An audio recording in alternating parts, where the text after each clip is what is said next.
corresponde presentar y moderar la primera mesa de este Congreso Internacional, Medidas de Protección de las Personas con Discapacidad y Fomento de la Autonomía.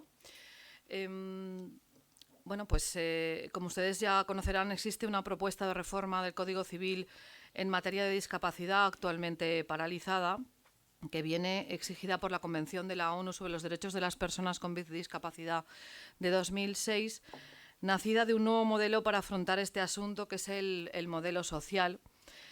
En este anteproyecto se reconoce a las personas con discapacidad la plena capacidad con el fin de promover su plena igualdad y eliminar la discriminación que padecen actualmente.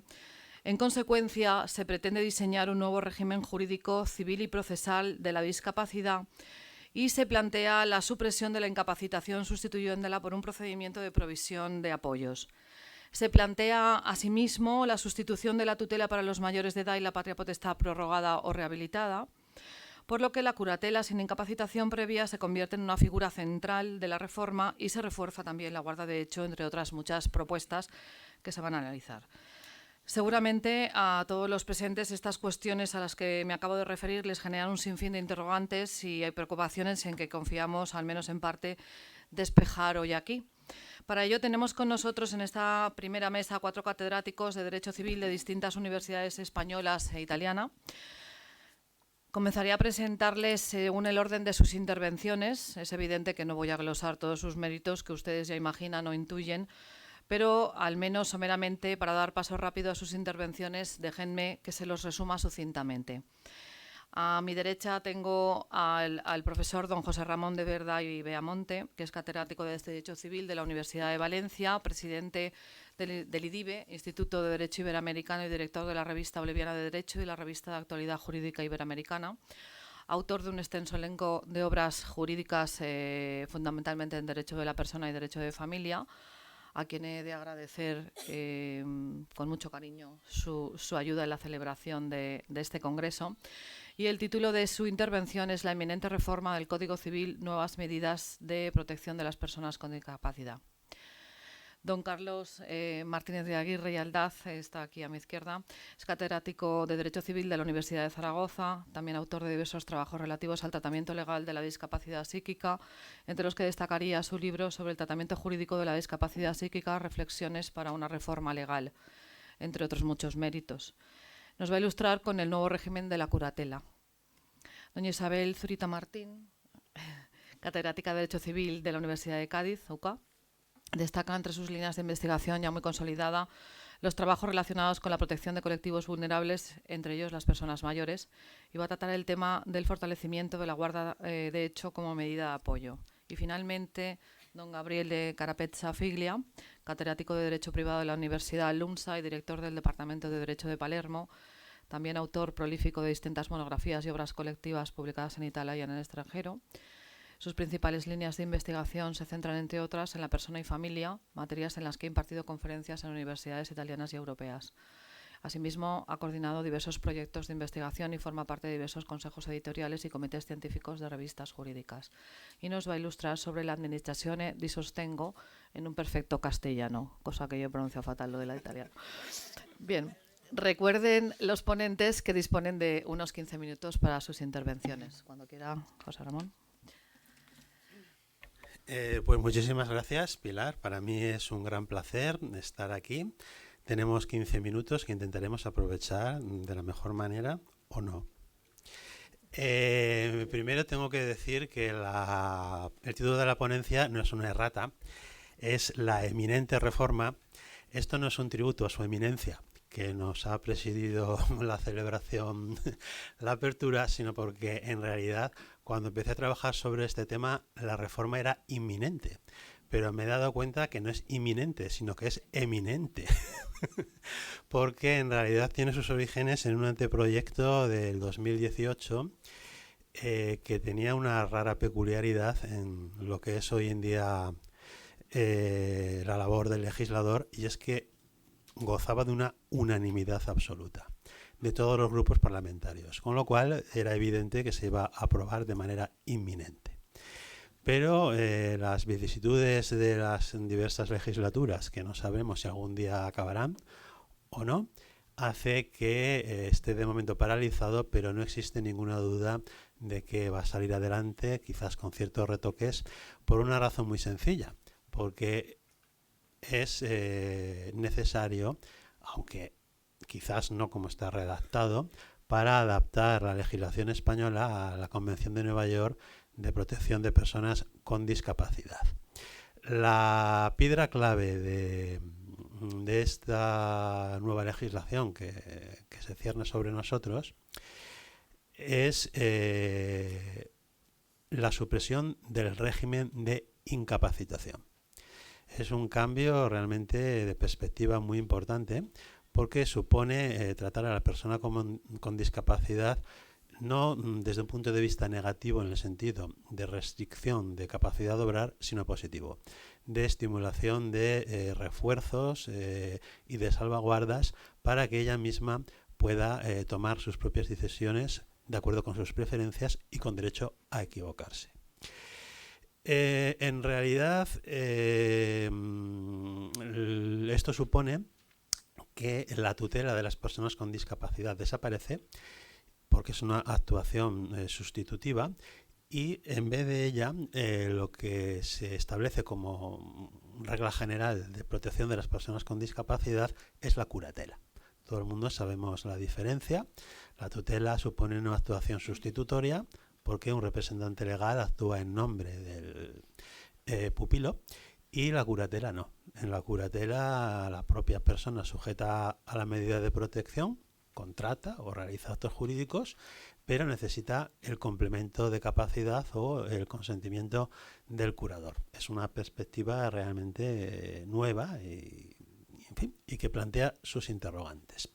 En cualquier caso, me parece pertinente decir que esta reforma en realidad yo creo que no está basada tanto en lo que es la Convención de Nueva York en su artículo 12, sino sobre todo en la interpretación que de la Convención hace el Comité sobre Derechos de las Personas con Discapacidad en sus observaciones generales de 19 de mayo del 2014. En estas observaciones se dice que las diversas legislaciones internas que han modificado sus normas para adaptarse al convenio no han comprendido bien la filosofía de la Convención, que es que no se puede distinguir entre capacidad jurídica y capacidad de obrar. Porque siempre que se distingue, según las observaciones con las que no estoy de acuerdo, se acaba, sobre pretexto de restringir la capacidad de obrar, restringiendo la capacidad jurídica, es decir, la titularidad de derechos de personas con discapacidad. Esto, según el comité, supone una discriminación respecto de las personas con discapacidad y además dice que se basa en una teoría médica según la cual es posible evaluar con certeza el funcionamiento interno de la mente de una persona para decidir si está en condiciones de entender el acto que realiza. Yo no estoy muy de acuerdo con esta perspectiva extrema por lo siguiente. Primero, porque la distinción entre capacidad jurídica y capacidad de obrar no solo se aplica a las personas con discapacidad, y ello explica que menores no emancipados no puedan contratar, o si lo hacen sus contratos sean anulables, sino cómo vamos a justificarlo desde un punto de vista teórico. En segundo lugar, no se trata de restringir por restringir, se trata de proteger de manera proporcionada a la persona con discapacidad, protegerle de su propia enfermedad, aunque ahora no se puede decir enfermedad, de su propia inexperiencia o del propósito ajeno de sacar provecho de una inexperiencia ajena. Y en tercer lugar, parece que estas observaciones están pensadas para algunos supuestos muy concretos, personas con síndrome de Down, personas invidentes, en las cuales ciertamente restringir capacidad de obrar pues es problemático. Pero por desgracia, y todos tenemos seguramente experiencias familiares en las que sabemos que hay personas que no saben lo que hacen, porque por desgracia su capacidad de discernimiento pues está afectada y en definitiva es que es imposible que formen una voluntad libre, con lo cual es absolutamente imposible que pueda buscarse cuál es su voluntad. ¿Qué reflexiones hay que hacer? Bueno, en primer lugar, yo creo que el cambio de perspectiva es positivo desde el punto de vista del libre desarrollo de la personalidad. Y si me permiten, voy a contar una serie de anécdotas con el permiso de la persona afectada. Yo en prácticas en el instituto tuve una persona invidente con un sentido del humor impresionante, que se reía de sí mismo como hacen todas las personas inteligentes. Por eso algunos profesores no nos reímos de nosotros mismos. Esta persona contaba que cuando iba con el perro y preguntaba una dirección, pues que hay personas que en vez de explicarle la dirección a él, se la explicaban al perro. Él se daba cuenta perfectamente porque bajaban se dirigían al perro. O por ejemplo, cuando estaba comprando, me contaba en Mercadona, pues había personas hace años en que decían ¿cuál es el cupón que premiado? Y decía, perdona, que, que yo estoy haciendo un máster en Derecho, no me dedico a vender cupones. O, por ejemplo, la clásica buena persona de buena voluntad que iba paseando le decía, yo le paso. Cosa que no hay que hacer nunca con un invidente, es cogerlo si no te lo pide, porque lo desorientas, con lo cual no sabía ya dónde estaba. Bien, son estas cosas, perdón por la broma, pero quiero decir que un cambio de perspectiva es necesaria. Ahora bien, el peligro de esto es que nos volvamos un poco locos. Porque en realidad yo estaba reflexionando y digo, hay dos grandes peligros. Uno, que no cambia nada. Quiero decir, porque la ley establece como régimen general la curatela, pero excepcionalmente dice que para ciertos casos se podrá establecer una curatela representativa, con lo cual es una figura bastante similar a la del tutor. Entonces aquí el riesgo es que no cambie nada y que, bueno, en vez de tutor le llamemos curador representativo. Y otra cosa con la que están aterradas todas las personas que trabajan en las instituciones públicas y que tienen personas discapaces a su cargo es que se aplique de manera enloquecida y entonces pues haya que pedir, haya que averiguar en cada caso la voluntad de todas las personas discapaces, cosa que es algo, absolutamente imposible, ni siquiera con la ayuda de la Divina Misericordia. Por otro lado, de la que por cierto soy devoto. Por otro lado, parece que se parte aquí de una idea de que como que hasta ahora hemos sido trogloditas. Y yo creo que hasta ahora no hemos sido trogloditas necesariamente. ¿Por qué? Porque el Tribunal Supremo ha dicho que las personas con discapacidad pueden ser incapacitadas siempre en su provecho y luego ha elaborado una teoría muy interesante que sin duda está influenciada por la doctrina italiana, que es la del traje a medida. El traje a medida significa que antes de dictar una medida de incapacitación y de establecer el régimen de protección hay que examinar las circunstancias del caso concreto.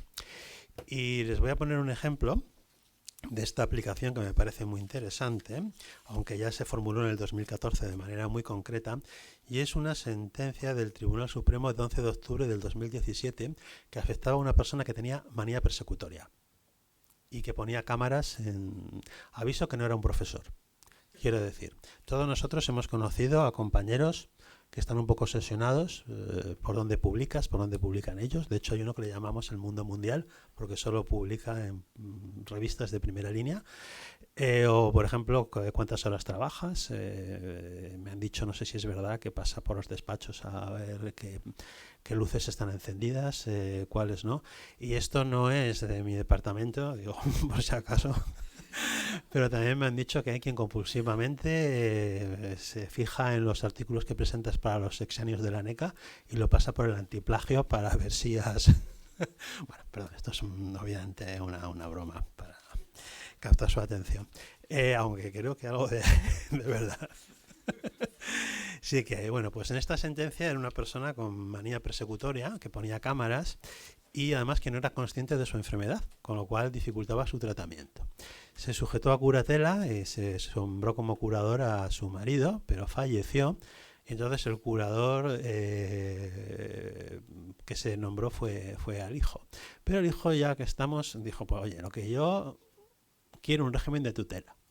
Él se tenía establecido una curatela para disposición de bienes inmuebles y muebles de extraordinario valor y para disposiciones de cantidades en cuentas bancarias superior a las 200.000 pesetas. Entonces, bueno, aquí en primera instancia, en segunda instancia, se sustituyó la curatela por tutela. Aparte ya no quería que fuera curador su hijo, sino una institución.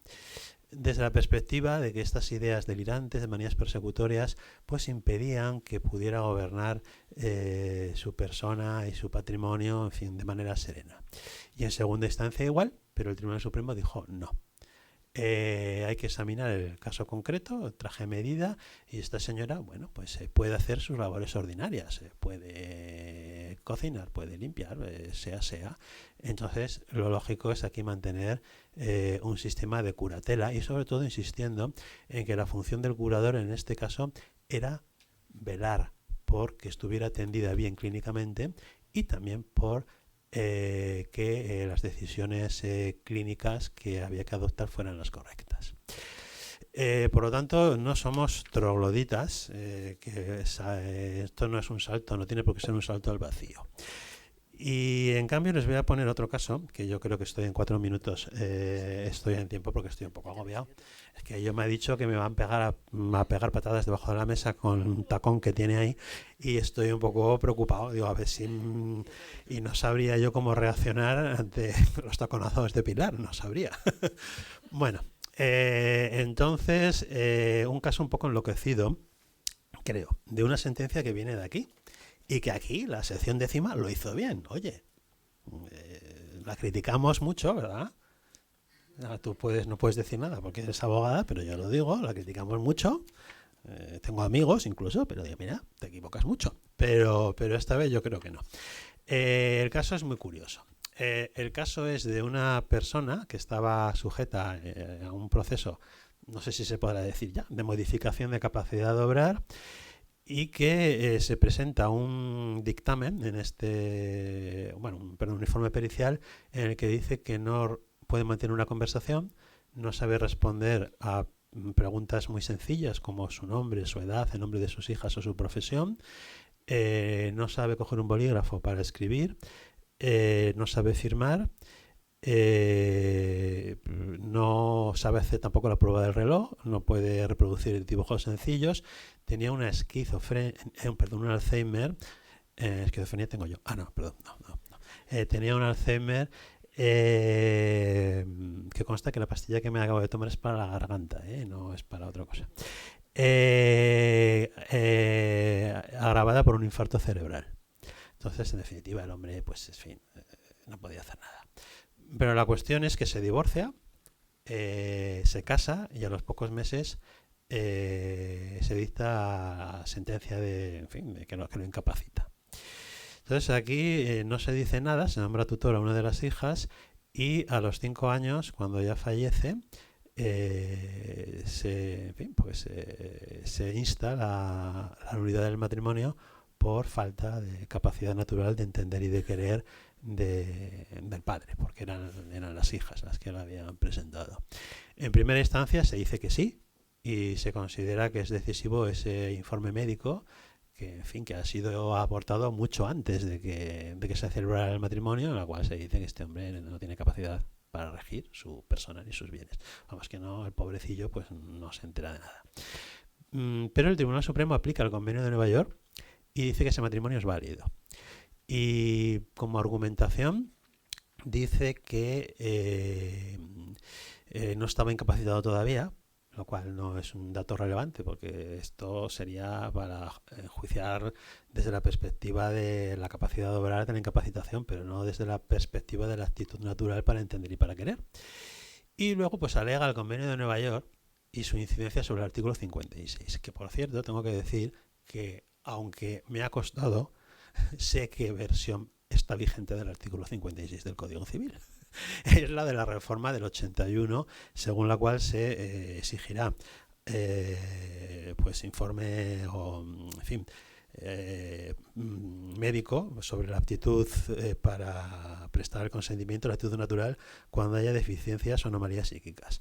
En el 2015 la Ley de Jurisdicción Voluntaria pues hizo una redacción demencial del precepto. Entonces decía que siempre es necesario pedir ese dictamen médico o ese informe médico cuando haya deficiencias mentales, intelectuales o sensoriales, con lo cual un ciego tenía que pedir como si estuviera privado del uso de la razón. Era absurdo, y la resolución circular de 23 de diciembre de 2016 pues aclaró este extremo, y la ley del 2017 pues ha vuelto a reformar el tenor del precepto y habla de que lo que se tiene que hacer es un sistema de apoyos, quiere decir, de intentar que la persona pueda prestar el consentimiento, y que solo excepcionalmente, en casos, habla de condiciones de salud que de modo evidente, categórico y sustancial, en fin, hagan dudar de que tiene capacidad para prestar el consentimiento, se exigirá el dictamen médico. Bueno, este artículo no está en vigor, porque todavía no entra en vigor, como la mayoría de la Ley del Registro Civil de 2011, que es el que modifica este precepto, pero yo quiero decir que esta solución, al menos teóricamente, es enloquecida. Yo, y con esto termino, Pilar, pienso que quizás se pueda justificar la solución concreta en la justicia material, y es que en este caso la mujer, la viuda, había convivido en su hogar con el marido durante 5 años y lo había cuidado incluso antes de casarse, y las hijas no dijeron nada, les vino de perlas. Y en cambio, en cuanto falleció, no quiero hacer yo juicios de valor, pero probablemente por la cuestión hereditaria pues instaron la nulidad. Entonces es cierto que en este caso probablemente había una cuestión de justicia material, pero yo llamo la atención sobre la circunstancia de que la aplicación de la reforma que llegara a producirse debe de hacerse con cautela para evitar resultados absurdos, y además para evitar hacer absolutamente imposible la labor del curador, sea un familiar o sea una institución pública. Pues muchísimas gracias.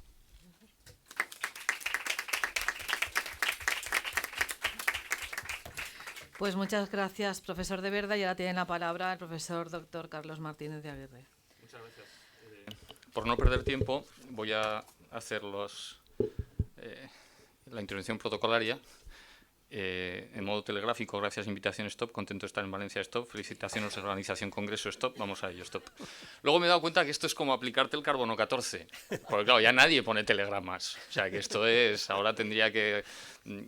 Pero no sé pronunciar solo una Q, por ejemplo, o cosas por el estilo. Y entonces pasarme al modo WhatsApp o Twitter o algo por el estilo. Pero en fin. Pero la idea me parece que queda clara. Muchas gracias por haberme invitado y de verdad felicitaciones por organizar este congreso. Me ha alegrado mucho oír al profesor de Verda, porque cuando he empezado a hablar y parecía que iba hacia la decisión, la interpretación del comité, yo me estaba poniendo un poco nervioso, pero me ha alegrado de que sea heterodoxo, como yo. Yo también soy heterodoxo en relación con el comité. Entonces eso lo quiero advertir de entrada, aunque no voy a entrar mucho en lo que ha dicho el comité, pero si quieren luego podemos debatirlo en el... Yo tengo que centrarme en el nuevo régimen de la curatela. Y al hablar del nuevo régimen de la curatela, perdón un momento que me voy a poner esto en marcha, porque si no, no me voy a enterar del tiempo. Podemos hablar de 3 cosas. La primera, podemos referirnos al régimen legal vigente y de cómo ese régimen ha ido cambiando a través, sobre todo, de la interpretación jurisprudencial, hasta configurar realmente una curatela distinta de la que aparece literalmente en la ley, de la que fue puesta en marcha en 1983. En segundo lugar, podemos hablar de la regulación de la curatela en ese famoso anteproyecto de ley de hace poco más de un año. Ya caducado, se supone que efectivamente por ese consenso que había entre las fuerzas políticas se reiterará otra vez en la próxima legislatura, si da tiempo, antes de que la disuelvan porque no se ponen de acuerdo, y si no, pues en alguna legislatura que haya y que dure un poco, pues igual lo abordan con un contenido muy similar.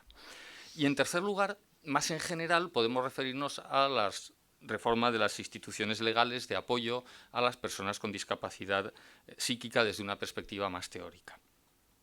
En el tiempo que tengo asignado haré una breve mención de lo primero porque nos sitúa nos da digamos, el marco legal en el que estamos ahora, y tomaré ocasión de lo segundo para afrontar limitadamente lo tercero. Es decir, le daré a todo superficialmente, pero intentaré darle a todo. Y una última advertencia: solo podré mencionar cuestiones prácticamente, no da tiempo a entrar en las cuestiones, sino simplemente apuntar cosas. Vamos entonces con la vigente redacción del Código Civil, que es de 1983. La curatela es una de las figuras legales del sistema actual de atención a las personas que tengan una discapacidad que afecta a su capacidad natural de conocer y querer. El sistema está compuesto por la tutela, la curatela, el defensor judicial y el guardador de hecho. De ellas, la principal es la tutela, evidentemente. Las dos que forman la columna vertebral son la tutela y la curatela, porque son las dos que tienen la estabilidad institucional. Las otras son más bien de carácter ocasional o de hecho, y eso es lo que marca las diferencias. Legalmente, la curatela se caracteriza porque es un mecanismo estable de actuación ocasional, es decir, el curador interviene solo para complementar la capacidad inicialmente de la persona incapacitada, y sigo usando incapacitado porque estamos en 1983, entonces de momento no me la piden demasiado. La función del curador entonces es esa función de complemento de capacidad. Para aquellos casos en los que el juez ha dicho que hace falta ese complemento de capacidad, en los demás no. A su lado, la tutela tiene un alcance mucho mayor y una regulación mucho más detallada, y es la que atribuye o permite que el juez atribuya al tutor facultades de representación, es decir, de sustitución de la capacidad, de manera que en esos casos, así como en los casos en la curatela, quienes consienten un contrato son el incapacitado y el curador, en estos casos el que consiente el contrato es el tutor, y ya está, y el incapacitado no. En este esquema, como les he dicho, la función central corresponde a la tutela, que es la que está dotada de una regulación más completa, y es la única que teóricamente podría incluir facultades de representación. Y con estos materiales el juez ya podía construir desde 1983, aunque no lo hicieran, ya podía hacer trajes a medida. Es decir, podía hacer unos trajes que efectivamente dijeran, bueno, pues a este señor necesita una tutela y a este tutor le vamos a dar facultades de representación en estos casos, facultades de asistencia en estos otros, y en cambio él podrá consentir por sí solo en estos otros casos. Eso era posible en nuestro sistema desde 1983. A partir de ahí, con el transcurso de los años, la curatela ha visto cómo la jurisprudencia ha ido reforzando su papel, de forma que ha acabado por convertirla jurisprudencialmente en la institución de referencia del sistema, por considerarla más respetuosa con la Convención de Nueva York y con los parámetros de la Convención de Nueva York. Esto ha sido así hasta el punto de que se han llegado a atribuir funciones y facultades distintas de las contempladas por la ley al curador. La facultad de velar, por ejemplo, que no está contemplada específicamente por la ley, y en algunos casos incluso se le ha llegado a atribuir, sin base legal, funciones representativas. Por tanto, tenemos un sistema con dos instituciones básicas, una principal, que incluye facultades de representación, la tutela, y otra secundaria, de complemento de capacidad, que es la curatela, que ha evolucionado jurisprudencialmente hacia un sistema que da preferencia a la curatela, dotándola de facultades cuasi tutelares. Vamos a pasar ahora ya al anteproyecto de 2018 y con él a las reflexiones más generales sobre los mecanismos legales de apoyo. Utilizo ahora la terminología de la Convención, claro. De estas propuestas del anteproyecto en relación con el sistema, sobre todo la curatela, subrayaría los siguientes aspectos. Lo primero es la sustitución de ese sistema dual tutela-curatela por un sistema centrado en una sola institución de apoyo denominada curatela, que se podía haber llamado tutela, no habría ningún problema en llamarle tutela, pero le han llamado curatela por esa inercia con la evolución reciente del derecho civil español. El anteproyecto introduce entonces como medidas de apoyo la guarda de hecho, la curatela y el defensor judicial. La centralidad legal corresponde aquí a la curatela, porque la guarda de hecho es una situación de hecho, luego nos lo explicarán, reforzada jurídicamente, lo cual puede desnaturalizarla, pero al final una situación de hecho, y porque el defensor judicial está diseñado con una figura meramente ocasional. En esta nueva curatela refunde lo que en el régimen vigente son la tutela y la curatela en una sola figura que tiene un contenido flexible en función del alcance, las características, la intensidad de la discapacidad psíquica de que se trate.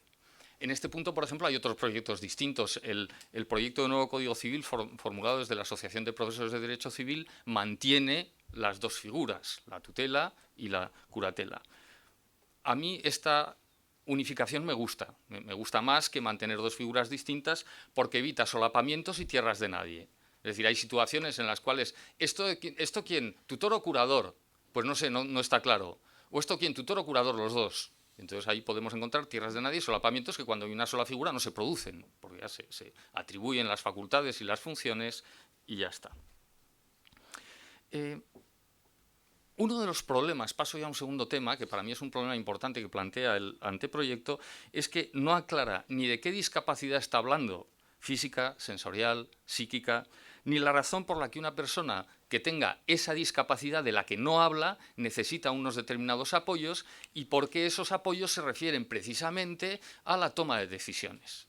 Es decir, que ahí hay un conjunto de cosas que el anteproyecto da por supuesto. De hecho, el anteproyecto, voy a resumirlo mucho, tiene un cierto carácter circular. Precisarán apoyo las personas necesitadas de apoyo, punto. Eso es, en resumen, lo que después de escarbar bastante encuentra uno en el anteproyecto. Pero en ningún momento explica de verdad, ¿pero por qué necesitan apoyo? Parece que no se atreve a decir la palabra porque puede resultar un poco ofensiva. O no sabe muy bien cómo decirlo, porque igual no es políticamente correcto como lo dice. Y entonces, bueno, pues... Pero claro, el problema es que cuando no se define el problema que la ley intenta resolver, tenemos problemas de aplicación e interpretación de la ley. Claro, porque en ningún momento se establece cuál es el problema que queremos afrontar y, por tanto, es muy complicado saber cuáles son los mecanismos técnicos que debemos utilizar para resolver ese problema. Y por otro lado, al hablar de la discapacidad sin más, el anteproyecto olvida que no es lo mismo desde el punto de vista jurídico una discapacidad psíquica que una discapacidad física que una discapacidad sensorial. Por poner un ejemplo, una discapacidad física, una persona que vaya en silla de ruedas, bueno, no puede llegar allá arriba, pero ponemos una rampa, un ascensor y llega él. Una discapacidad sensorial, esta persona es ciega, no puede leer estos folios, los pasamos a braille y ya puede leerlos, y los lee él. Una persona con una discapacidad psíquica profunda no puede emitir una declaración de voluntad, le ponemos un representante y sigue sin emitir una declaración de voluntad.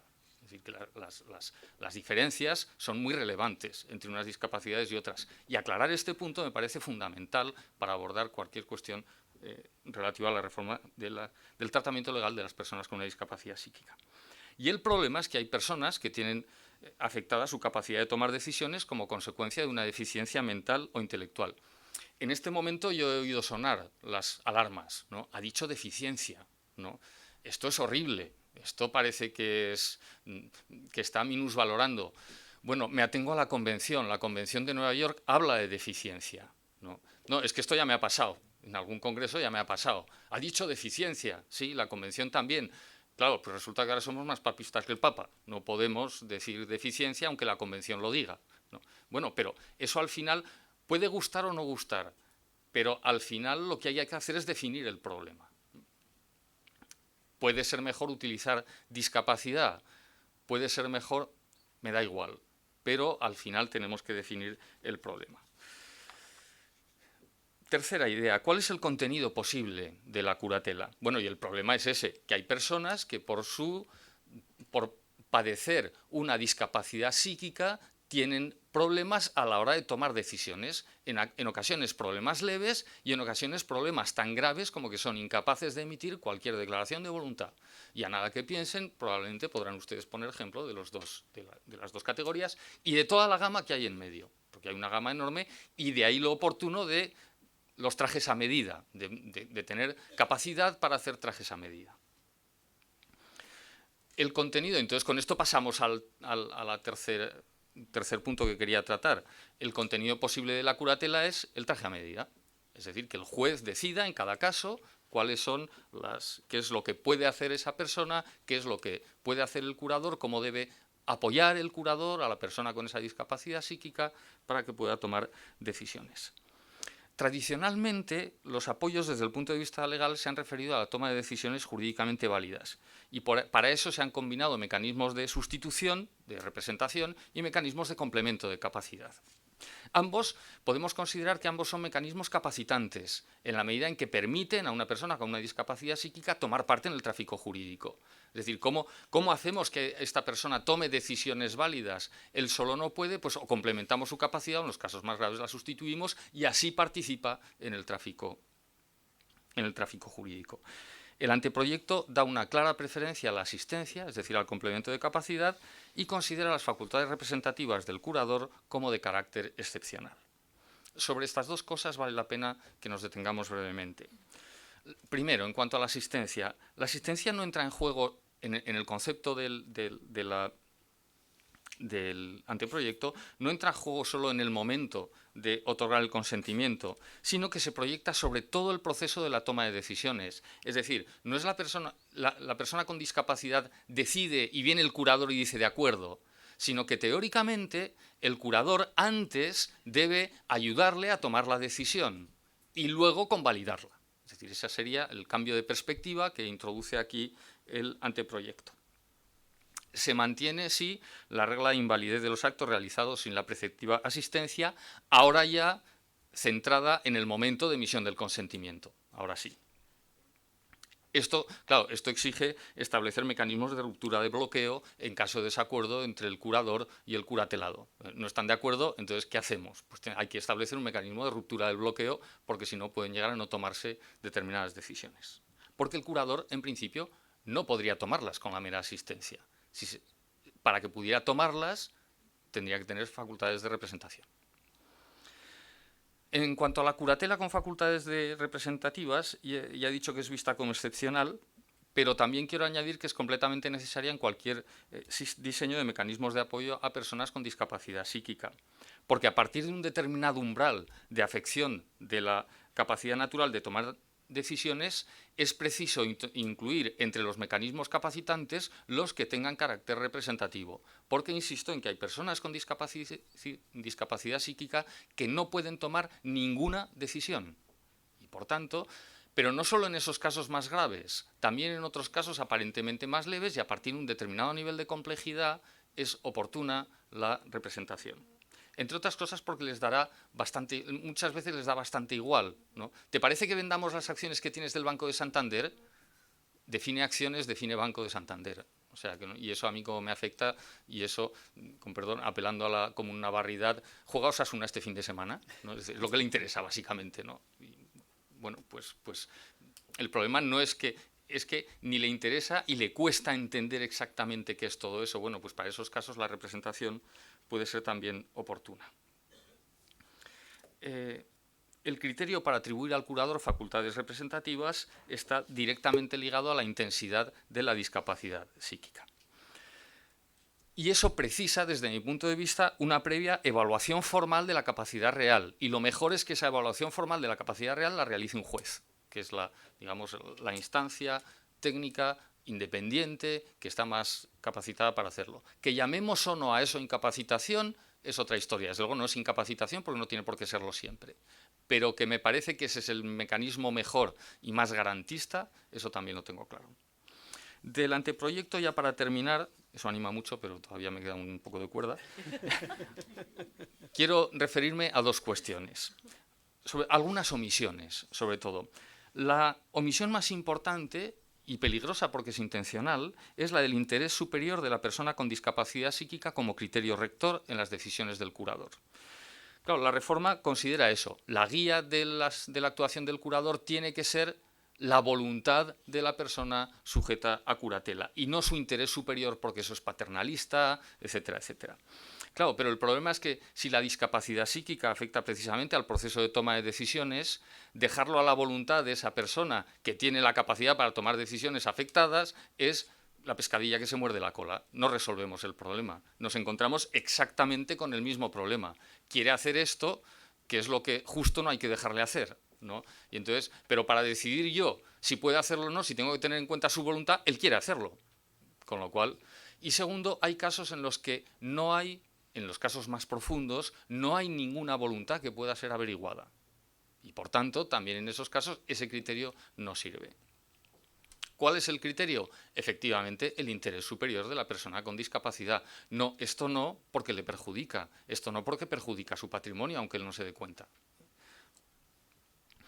Y eso conduciría, desde mi punto de vista, a recuperar el principio de interés superior de la persona con discapacidad como criterio rector de la actuación del curador.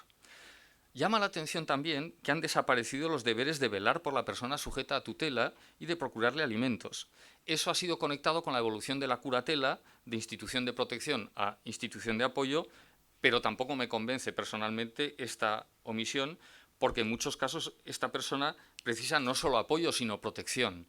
Y manifestar normativamente esa necesidad de protección a través del deber de velar por estas personas, sí se incluye un poco indirectamente la obligación de la que tiene ahora el tutor de procurar que recupere su capacidad. Eso de una forma indirecta sí que se incluye en el anteproyecto, pero eso en realidad solo tiene sentido si hay una obligación de velar en sentido amplio.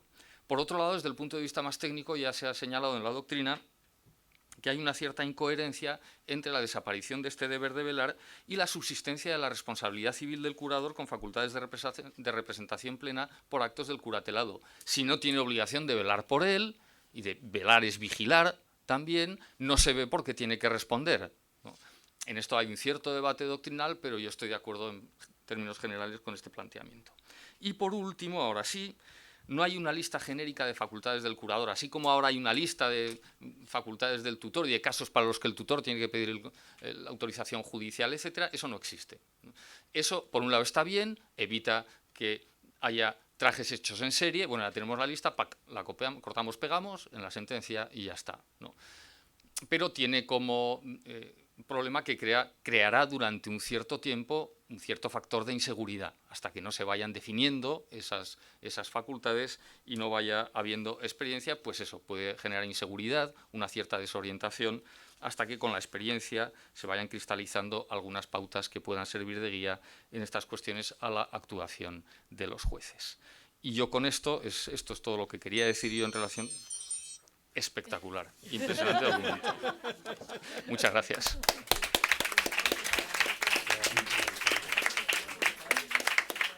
Muchísimas gracias, muy interesante todo lo que se dice. Ahora tiene la palabra la profesora Isabel Zurita, pero tiene un power, un momento que se lo... No me han dicho... Sí, a ver. Felicidades. Es que usted tiene.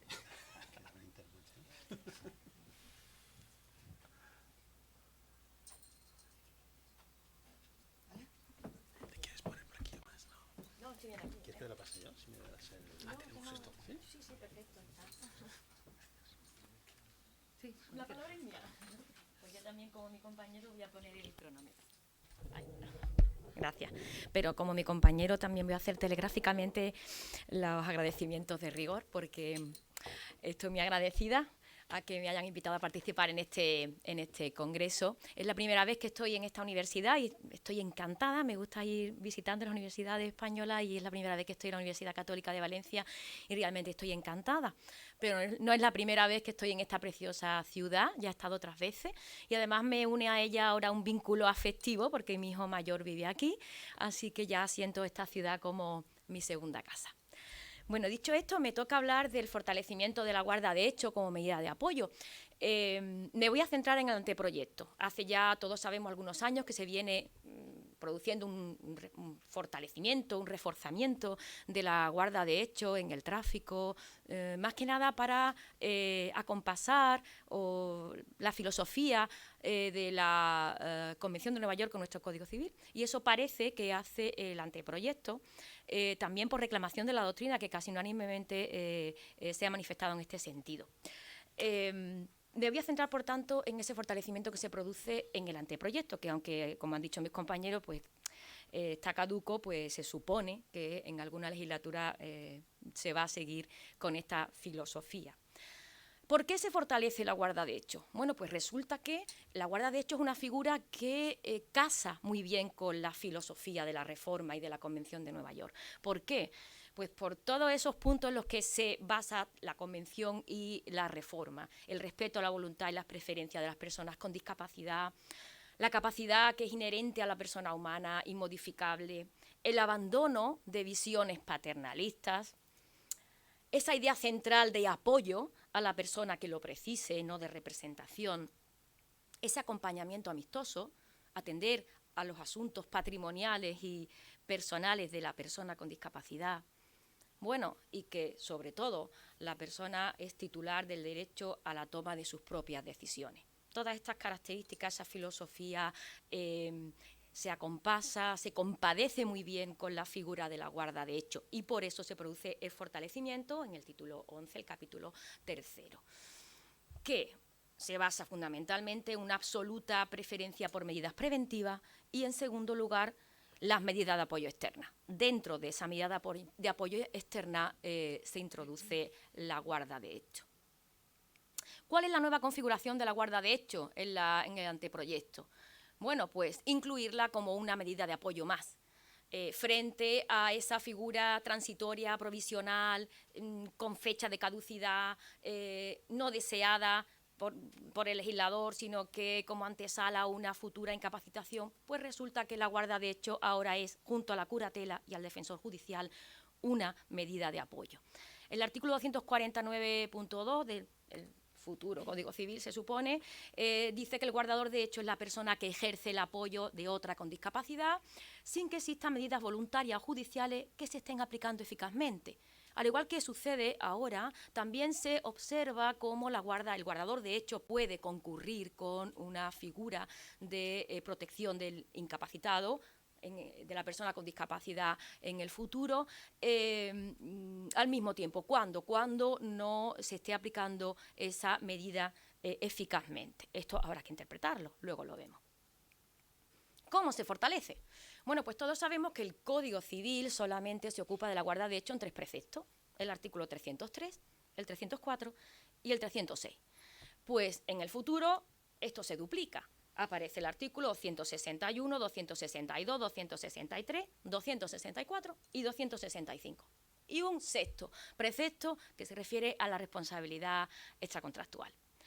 Algunos de estos preceptos no hacen sino reproducir lo que ya existe. Esto ocurre con el artículo 262, que viene a decir lo mismo que el 304, que establece la inimpugnabilidad de los actos que hace el guardador que resulten de utilidad al guardado. Y también sucede con el 264, que prevé lo mismo que el 306, que se remite a la norma correspondiente de la tutela, creo que es el artículo 220, que establece la indemnización de daños y perjuicios a que tiene derecho el guardador por los daños causados, sufridos por el ejercicio de sus funciones.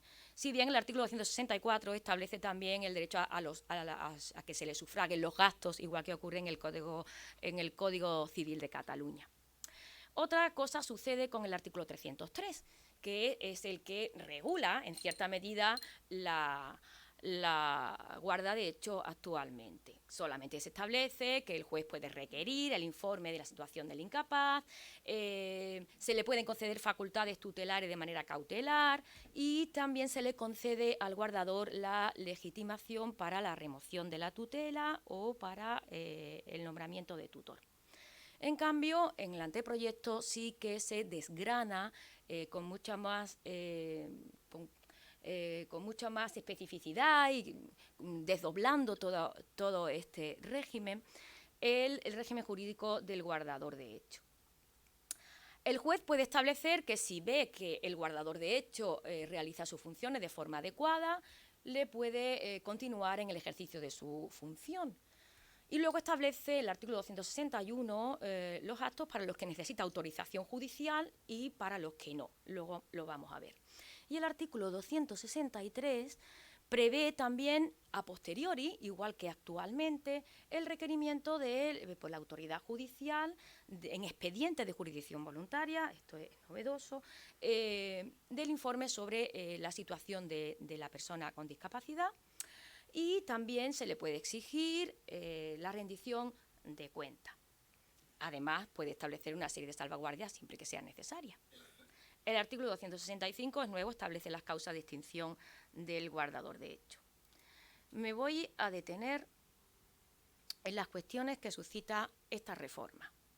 Fundamentalmente son 3 desde mi punto de vista. Una es el amplio arbitrio judicial para interpretar algunas cuestiones, casi todas prácticamente, ya existe en la actualidad. Otra es la poca claridad de la redacción del artículo 261, luego lo vamos a ver, porque parece poco claro, es muy farragoso, farragosísimo, desde mi punto de vista. Y, en tercer lugar, la falta de obligación que se le establece al guardador para poner en conocimiento de la autoridad judicial la existencia de la persona del guardado, la existencia de esa guarda de hecho, como sí sucede en el Código de Derecho Foral aragonés. A ver, me voy a centrar en el artículo 261 básicamente. La primera de las cuestiones, la cuestión interpretativa. Bueno, empezando por el primer inciso, cuando habla del ejercicio adecuado del guardador para mantenerlo en sus funciones, pues habrá que ver cuál es el ejercicio adecuado. Tendrá que ser interpretado por el juez, al igual que también tendrá que ser interpretado por el juez a posteriori, cuando la medida de apoyo que judicial o convencionalmente se hayan establecido no funcione ineficazmente. Y al no funcionar ineficazmente, pues son válidos los actos realizados por el guardador. Igualmente habrá que interpretar, como sucede actualmente, cuando los actos que realiza el guardador redundan en la utilidad del guardado, a lo que también se refiere el artículo 262 del anteproyecto. También tendrá que interpretar el juez cuando los actos realizados por el guardador siguen siendo válidos, aun existiendo una medida de apoyo judicial o convencionalmente establecida. Pero en verdad, porque la cuestión de la interpretación judicial es algo que ya existe, es normal que así sea, puesto que la guarda de hecho es algo que siempre se ve a posteriori, la regulación es ex post. El artículo 261 sí que me plantea un poco de desasosiego, a mí particularmente. Es el que establece la necesidad de la autorización judicial para los actos que necesiten acreditar representación, los actos que realice el guardador que necesiten acreditar representación. Para eso se solicita esa autorización al juez por medio de un expediente de jurisdicción voluntaria. Luego el artículo desgrana todas esas situaciones o actos en los que se necesita la autorización o no, pero lo hace de la manera un poco farragosa. Establece en principio que es necesaria la solicitud de autorización para los actos que necesiten acreditar la representación para cada acto y que el juez deberá comprobar la necesidad de ese acto y lo establecerá en los términos y con los requisitos adecuados en cada caso. No establece qué tipo de acto es, si pueden ser actos de disposición y no solo de administración. Para mí, desde mi punto de vista y en contra de algún comentarista en un sector de la doctrina que ha comentado la reforma, yo entiendo que caben los actos de disposición, sino para qué queremos esto nuevo. Creo que los actos de disposición con la correspondiente autorización judicial lo podría realizar el guardador. Ya digo que expresamente el artículo 261 no lo contempla. Sí que contempla los actos de administración cuando se solicita la autorización para una pluralidad de actos. Esto, digamos que me convence de ese criterio de que sí sirven para los actos de disposición, puesto que cuando se trata de una pluralidad de actos, dice expresamente el artículo 161 que solamente podrán ser actos de administración, con lo cual parece que cuando es un solo acto quizás sí se puedan hacer actos de disposición. Vuelve otra vez o con una excepción o con una concreción el artículo 161 para decir que en todo caso será necesaria la autorización judicial para los actos que impliquen riesgo para la vida, integridad física o la libertad de la persona del guardado. También establece que en el caso de los asuntos que por su naturaleza lo exijan, pues el juez podrá nombrar a un defensor judicial. Bueno, yo creo que esto no hacía falta decirlo, ¿no? Pero por otra parte, ¿qué asuntos son esos? ¿Qué naturaleza de asuntos? En fin, se supone que en los que coyunturalmente el guardador de hecho no puede actuar, pero no sabemos a qué naturaleza de asuntos se refiere, al menos yo no lo descubro. Y por último, establece también el artículo 161, en su último inciso, que no será necesaria autorización judicial para la solicitud de prestación pública o actos jurídicos sobre bienes de escasa relevancia económica o sin significado personal o familiar. Bien, tampoco aquí se sabe si son actos de disposición o de administración. Para mí que también valen los actos de disposición aquí. Claro que aquí tendrá que otra vez actuar el juez para determinar cuándo, interpretar cuándo estamos ante actos de escasa relevancia económica o, lo que es más difícil, sin significado personal o familiar para la persona del guardado, que supongo pues que serán algunos de especial afectividad o así. Finalmente, el artículo 297, ya al final del capítulo 6 dedicado a estos temas, establece sí que una norma realmente novedosa. Mi compañero de mesa se ha referido también a esta posibilidad. Una norma de responsabilidad civil, sobre responsabilidad. La responsabilidad por daños causados a terceros por la persona del guardado, por la persona con discapacidad. Dice que la persona con discapacidad responderá en todo caso por los daños causados a terceros sin perjuicio de lo establecido en los artículos 1902 y 1903 en relación a otros posibles responsables.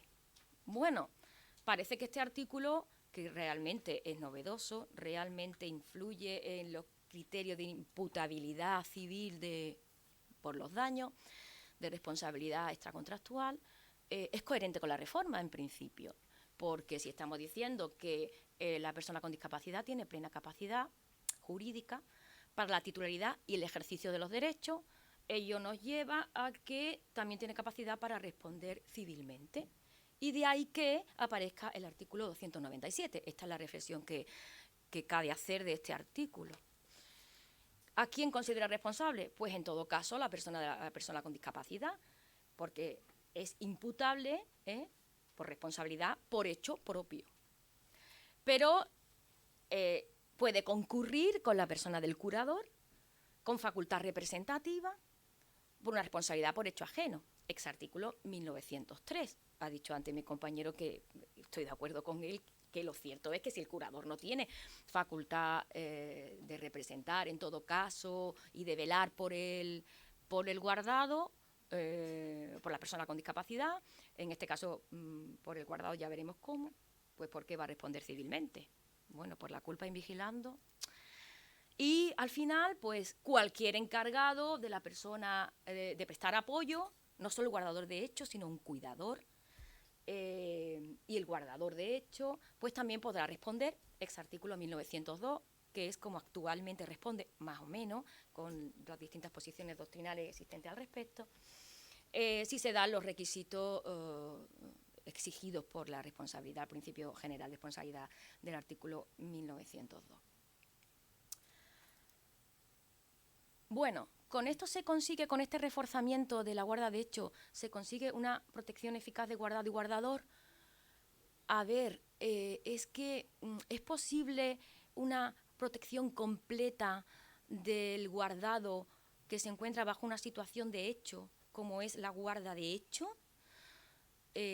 Cada guarda de hecho tendrá sus características propias. Ahí aparece un link que no lo voy a poner por falta de tiempo, es el tráiler de la película Quédate a mi lado, que es un matrimonio. Ella está enferma de Alzheimer, se cae por las escaleras de la casa y el marido se convierte en su guardador de hecho, su marido, y decide construir una casa por sí mismo, sin escalera. Y le ponen todas las pegas posibles de autorizaciones administrativas del ayuntamiento en Estados Unidos. Y él no lo entiende por qué esto sucede así. Bueno, ese es el guardador de hecho de su esposa, efectivamente, pero hay otros guardadores de hecho que no quieren tanto a su esposa y a su no esposa. Para mí, uno de los defectos de esta reforma es lo farragoso del artículo 261. Creo que no es necesario un artículo tan extenso con un principio, una regla general, una excepción, una contraexcepción y una excepción de la excepción a la que nos tiene acostumbrado muchas veces el legislador. A ver, señor, haga usted una norma en la que diga esto sí, esto no, y aquí, pues, a ver, nos entendemos todos. Y produce inseguridad, desde mi punto de vista. Y, por otra, sí sería conveniente, al igual que sucede con el Código aragonés, con el Código de Derecho Foral aragonés, que se tuviera la obligación de poner en conocimiento del juez la existencia de la guarda, porque si el juez, tal como ocurre ahora, puede pedir a la persona del guardador informe sobre la situación del guardado, pero no se entera que existe un guardado, aunque evidentemente, pues sí, que el código dice que pues cualquier persona que tenga conocimiento de que hay una persona bajo guarda, pues lo pone en conocimiento de la autoridad, y claro, y nadie lo pone, pues entonces, ¿para qué sirve ese control a posteriori? Sí, no puede ser a posteriori porque anteriormente no tiene conocimiento de que existe, con lo cual ni a posteriori ni a anteriori. Yo creo que esas son las dos cuestiones que quizás serían mejorables la reforma, y creo que bueno, se quedan muchas cosas, pero simplemente mi intención era exponer, digamos, el cuadro, las pinceladas del reforzamiento de la guarda de hecho en el anteproyecto. Nada más, muchas gracias.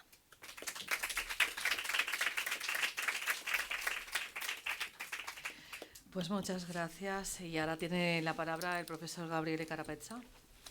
Muchas gracias, muchísimas gracias a la directora de este Congreso Internacional, mi amiga la profesora Pilar Estelles, a la decana de la facultad, la profesora Nuria Martínez, y a todas las autoridades académicas de la Universidad Católica de Valencia. Siempre es un placer volver en esta universidad.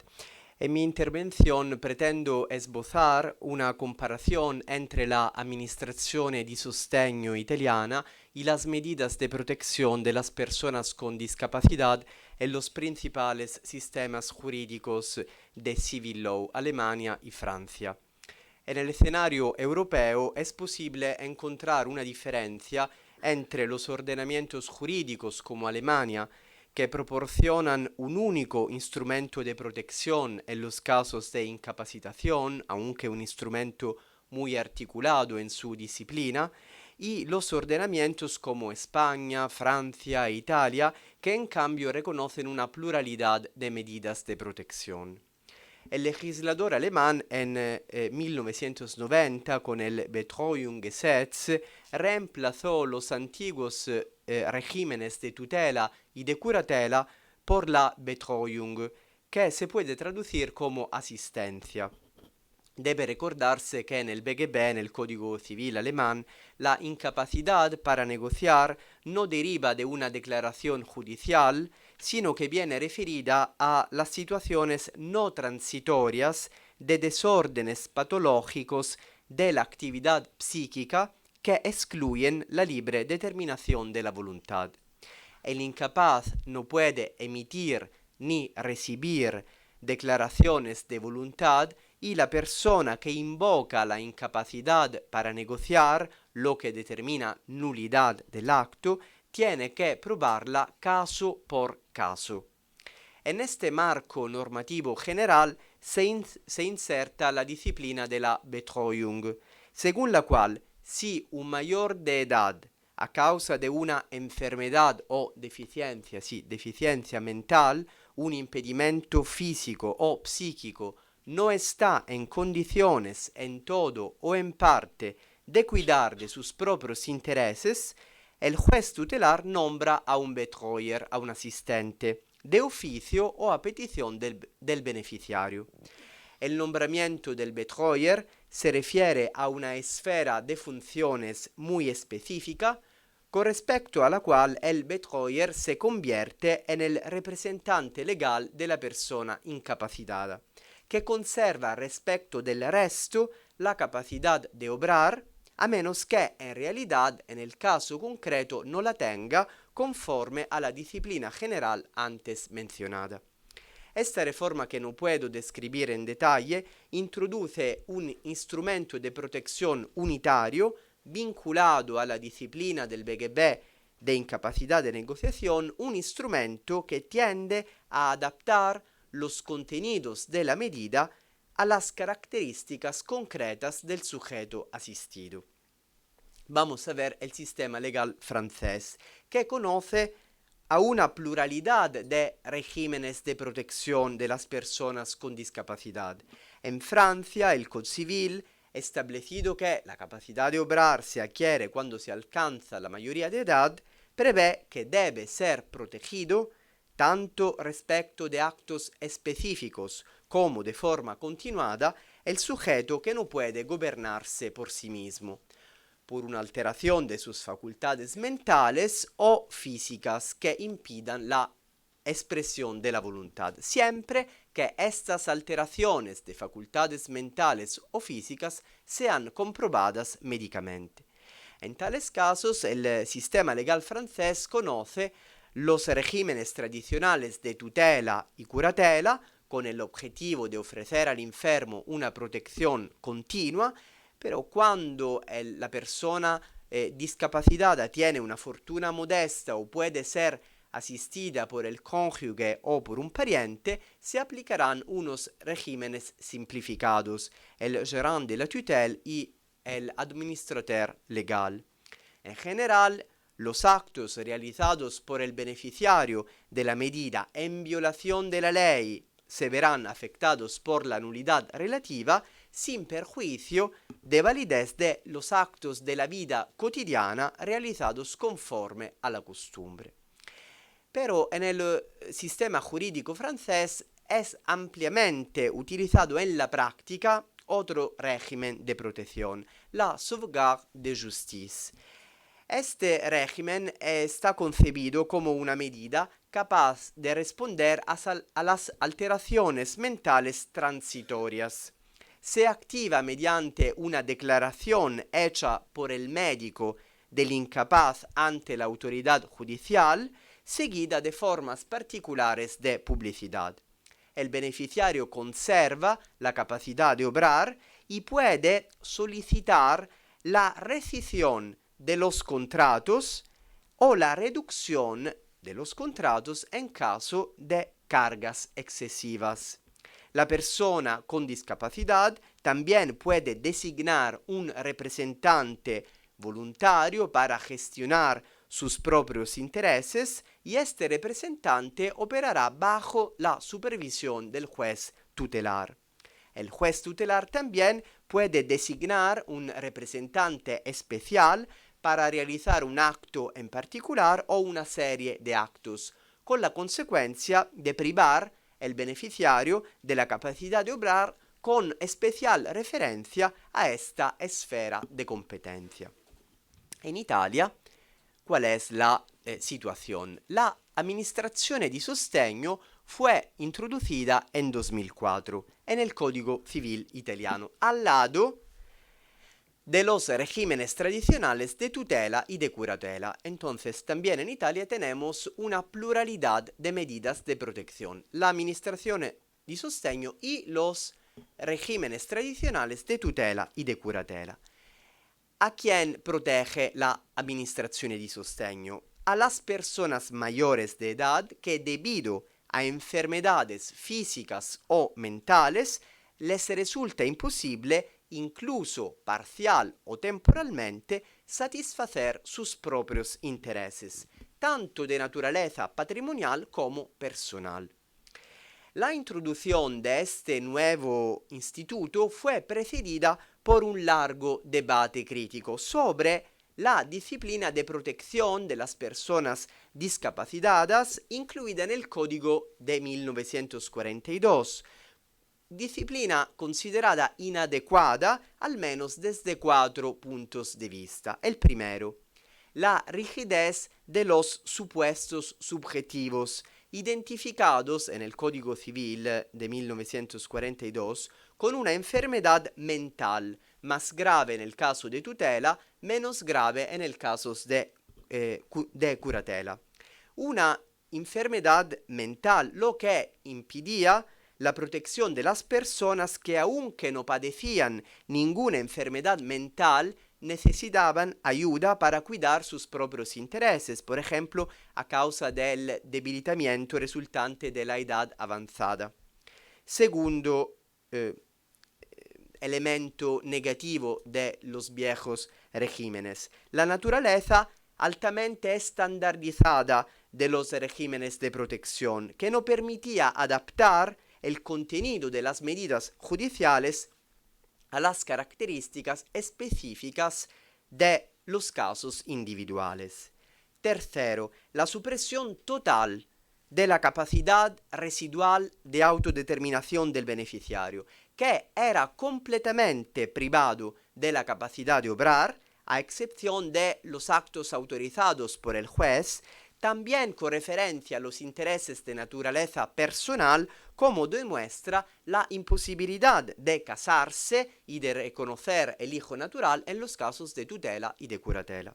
Cuarto, la falta de mecanismos de consulta del incapaz adecuados para permitir un ejercicio de la protección encaminada a realizar sus deseos y aspiraciones. Si vamos a analizar las características esenciales de la administrazione di sostegno, está claro que esta nueva medida es capaz de superar los principales puntos críticos de las instituciones de apoyo tradicionales porque se configura como un instrumento que responde plenamente a los valores constitucionales de promoción de la persona y sus derechos fundamentales. ¿Cuál es el supuesto para aplicar la administrazione di sostegno? Según la jurisprudencia, hacen falta dos requisitos diferentes. Un requisito subjetivo, que es la subsistencia de una enfermedad o un impedimento físico o mental, y un requisito objetivo, que es la incidencia de estas condiciones sobre la capacidad del sujeto para satisfacer sus propios intereses. En otras palabras, debe ser una incapacidad que pueda derivar no solo de condiciones patológicas, sino de cualquier causa de naturaleza física, mental, relacional, personal, cultural, que prive a la persona de autonomía en el cuidado de intereses patrimoniales o personales propios. De ahí la respuesta a uno de los problemas interpretativos más delicados que la ley de 2004 despertó, y creo que pueda despertar esos problemas también el anteproyecto español, es decir, la identificación de los criterios de demarcación entre los diferentes regímenes de protección presentes en el sistema legal italiano. En particular, según lo declarado por el Tribunal Supremo, el alcance de la aplicación de la administrazione di sostegno debe determinarse no con respecto al grado de enfermedad, diferente y menos intenso, sino con respecto a la mayor idoneidad de este instrumento para adaptarse a las necesidades del sujeto en relación con su flexibilidad y la mayor agilidad del procedimiento. Por lo tanto, según el Tribunal Constitucional, corresponde al juez tutelar, debido a las peculiaridades del caso específico, del caso concreto, elegir entre las posibles opciones en un sistema donde la tutela y la curatela asumen las connotaciones de extrema ratio.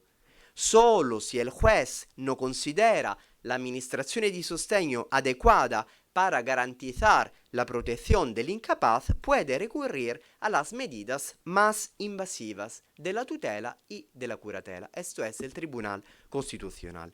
Pero ¿cuáles son estas hipótesis residuales en las que aplicar tutela y curatela? Parte de la jurisprudencia italiana las identifica en aquellas situaciones de dificultad para administrar un patrimonio particularmente grande, o en el peligro de que la persona enferma realice actos perjudiciales para sí misma, o en la existencia de fuertes conflictos familiares.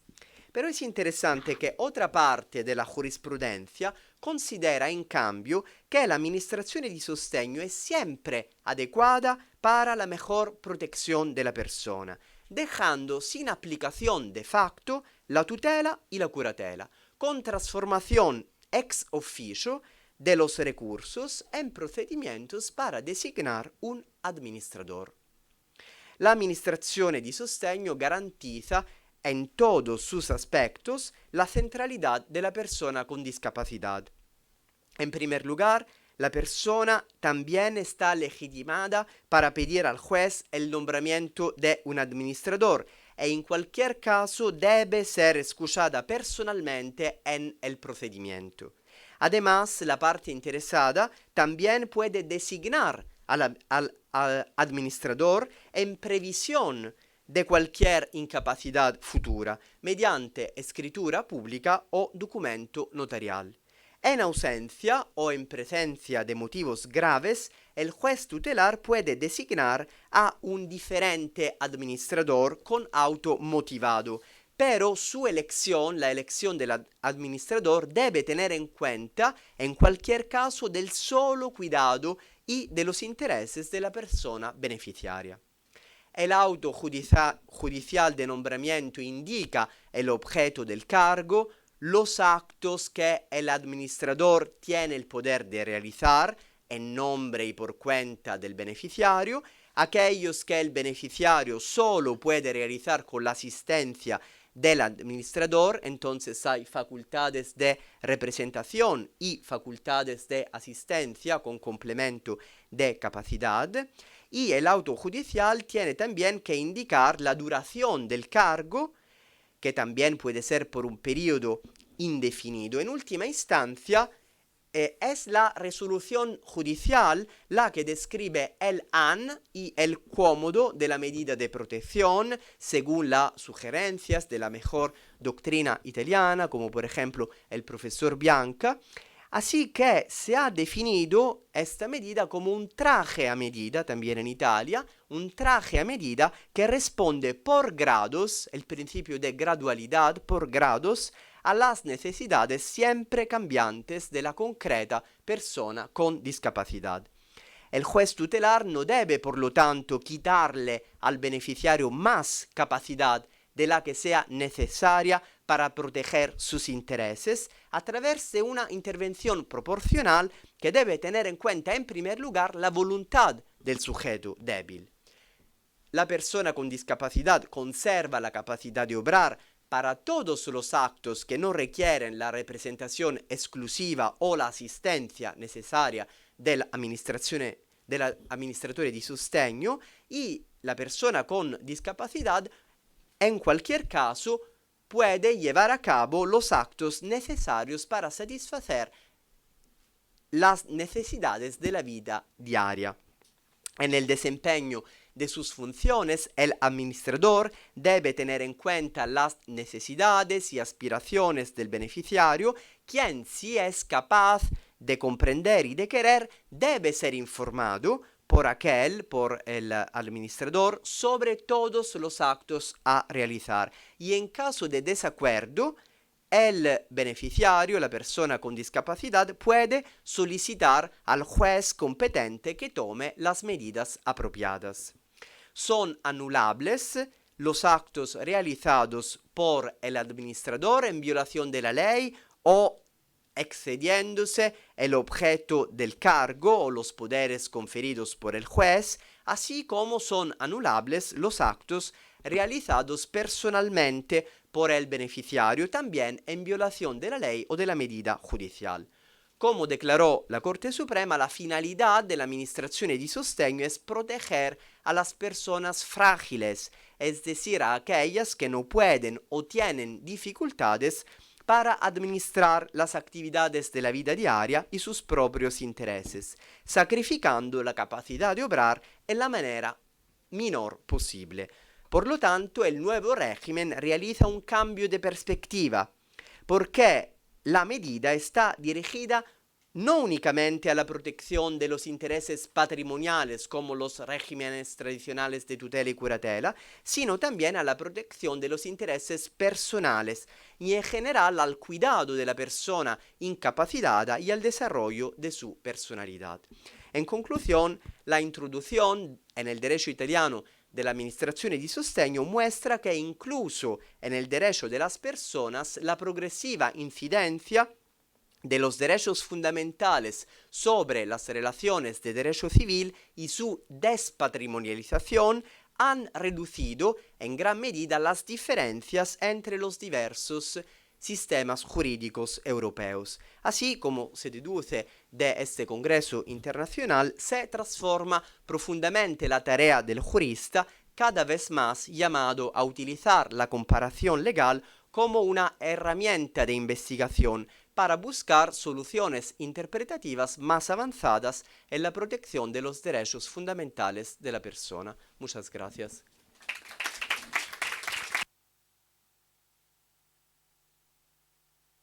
Pues muchas gracias a todos. Espero que esto les haya abierto nuevos horizontes y dudas, que esto hay que replanteárselo, yo creo que muy seriamente. Se abre ahora un turno de palabra. Si alguien quiere intervenir y hacer alguna pregunta a los ponentes para que se puedan explicar más extensamente, si llega el caso. ¿Nadie tiene un...? Vale, por aquí una pregunta. A ver, un momento, que le pasan el micrófono. Hola, muchísimas gracias por la mesa redonda en general, que ha sido muy interesante, pero la pregunta va dirigida al profesor Martínez de Aguirre, gracias al Congreso también y a todos ustedes. Porque es verdad, o sea, me gustaría que explicar un poco mejor el problema de que el anteproyecto no explica el problema, o sea, he entendido que no define el concepto de discapacidad, ¿no? Y que si no concretamos el problema, pues luego la solución no va a poder ser eficaz.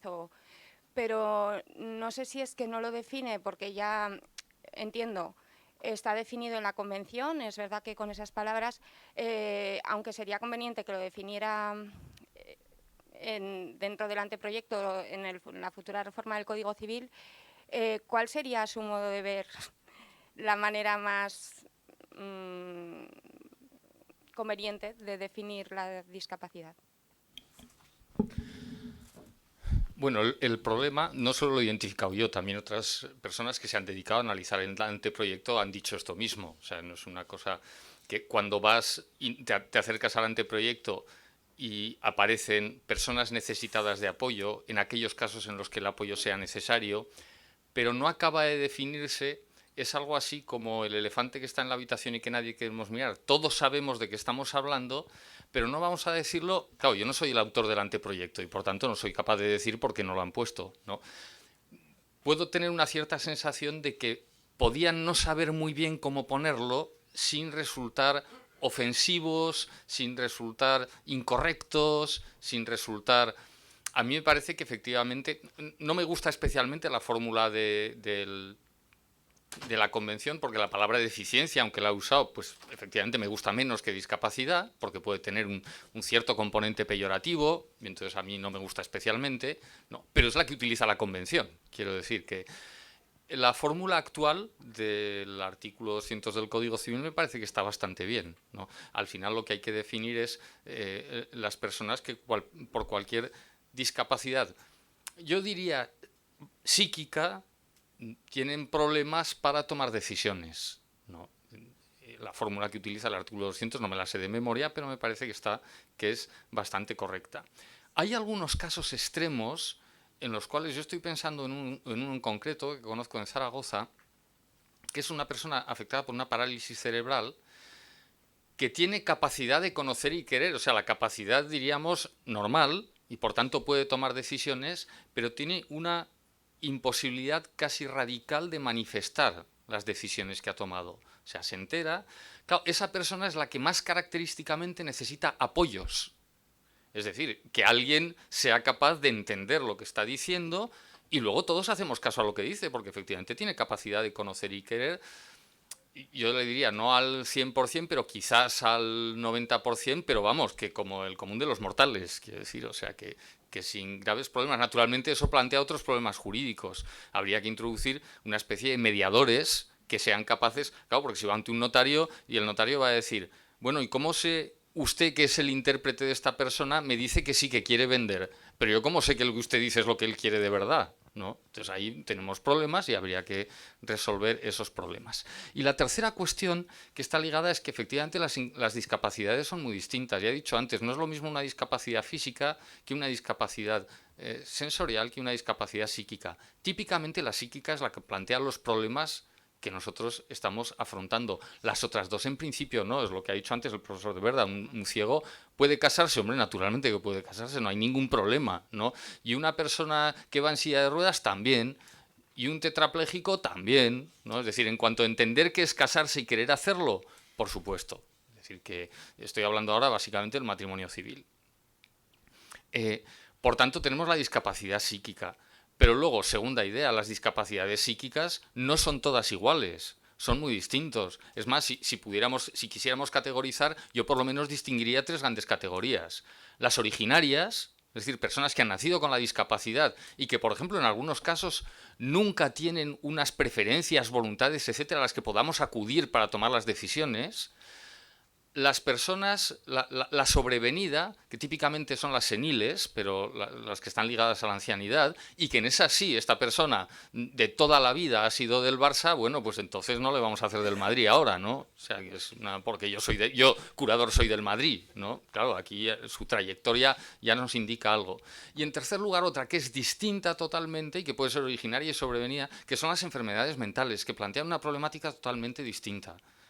Y entonces tendríamos que empezar a distinguir entre eso, no solo en grados digamos, no solo es un problema de intensidad, este más y este menos, no, es un problema del tipo de discapacidad y de cómo le afecta y desde cuándo, y tendríamos que distinguir todo eso para hacer. Y casi nada de eso está en el anteproyecto. Y el resultado es antes el ejemplo que nos ha puesto de la lamentable reforma del artículo relativo a la capacidad matrimonial, que efectivamente podía, si se interpretara literalmente, dice, no, usted tiene una discapacidad sensorial, es ciego, es sordo, no puede casarse.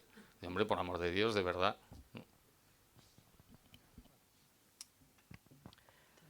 Otra pregunta al fondo. Buenos días, muchísimas gracias por todo lo que estoy aprendiendo. Yo no soy del ámbito del derecho, por lo tanto pido me disculpen si no acierto en el uso de la terminología y en los términos que me voy a expresar. Vengo del ámbito de la pedagogía, filosofía de la educación y del ámbito de la discapacidad. Entonces, cuando yo estaba escuchando todo esto, lo que sí que me ha quedado claro, y creo que eso me lleva a una, por lo menos, serenidad dentro de la confusión, es a coincidir en que la manipulación semántica de las palabras y de lo que queda recogido en la convención es bastante, vamos a decir, no inexacto porque quiere ser muy exacto, pero sí muy confuso y lleva una incertidumbre muy grande, y especialmente a las familias y a las personas con discapacidad, porque perdemos nuestra identidad de seguridad de saber quiénes somos. Mientras que, aquí es donde viene que a lo mejor resbalo, queda muy claro en los supuestos de aborto terapéutico el enunciado de las causas y de los motivos.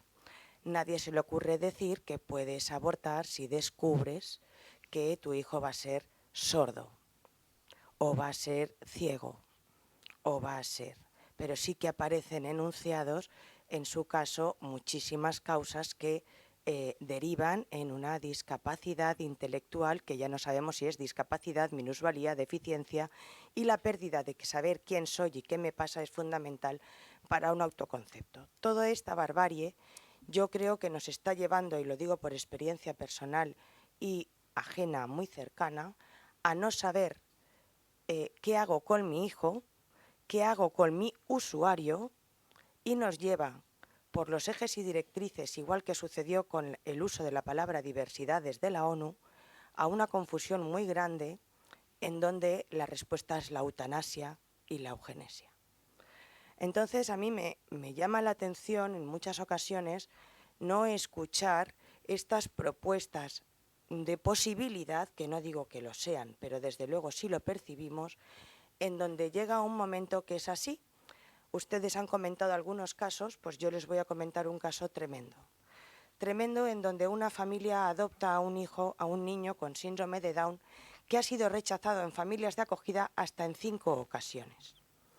Ella lo adopta con 4 años. Y teniendo 20 años en estos momentos y presentando una serie de problemas importantes, entre otros el no acceso a plazas ocupacionales o plazas de servicios, la respuesta que se le da desde los servicios de la administración es: tienes todo fácil, devuélvelo. Devuélvelo, porque no es tuyo. Claro, eso sucede, que ha sucedido, y es objetivo y constatable, es una situación que clama al cielo, por no decir que clama también en la tierra. Entonces, yo les doy las gracias por todo lo que he aprendido, que es mucho, porque yo ahora lo estoy transfiriendo a una clave de rostros concretos, de personas concretas, y no me cabe la menor duda que vamos a poder iniciar una colaboración importante con los profesionales del derecho civil en este ámbito. Muchísimas gracias. Pues muchas gracias.